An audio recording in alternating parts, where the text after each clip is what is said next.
Clearwater Beach je jedno od najpoznatijih obalnih odredišta na Floridi, smješteno na zapadnoj obali poluotoka u okrugu Pinellas. Poznata je po bijelom, mekanom pijesku, tirkiznom moru i opuštenoj atmosferi koja privlači obitelji, parove i putnike iz cijelog svijeta. Rani stanovnici bili su pripadnici indijanskog plemena Tocobaga, koji su živjeli u okolici područja Tampa Bay. Oni su bili ribarsko i trgovačko pleme koje je gradilo kružne nasipne strukture i živjelo od plodova mora. Europski istraživači dolaze u 16. stoljeću, a naselje Clearwater formira se kasnije, krajem 19. i početkom 20. stoljeća.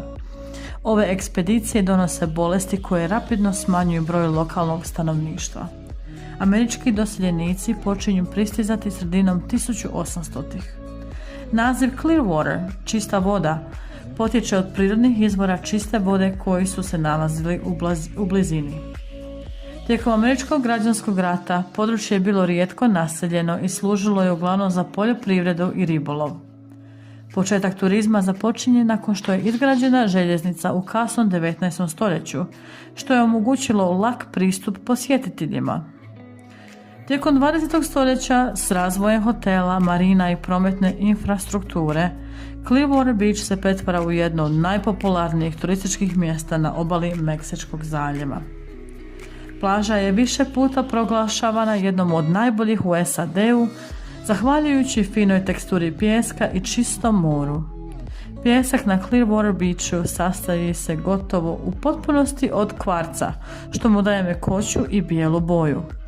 Kaže se da je hladan na dodir jer ne upija toplinu poput običnog pijeska.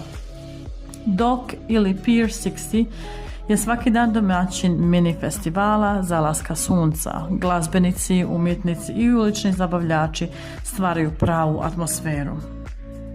Delfin Winter, koji je izgubio rep i dobio protetski, postao je svjetska senzacija. Njegova priča je ekranizirana u filmovima Dolphin Tale, snimanim upravo u Clearwateru.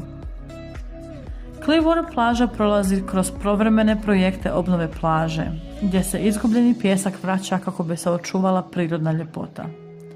Plaža je također dom brojnih divljih životinja poput dupina, raže, morskih kornjača i raznih vrsta ptica.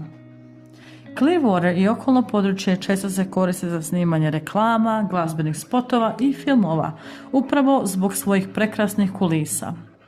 Mjesto je idealno za obitelji, ali i za noćni život jer nudi mnoštvo barova i restorana uz obalu.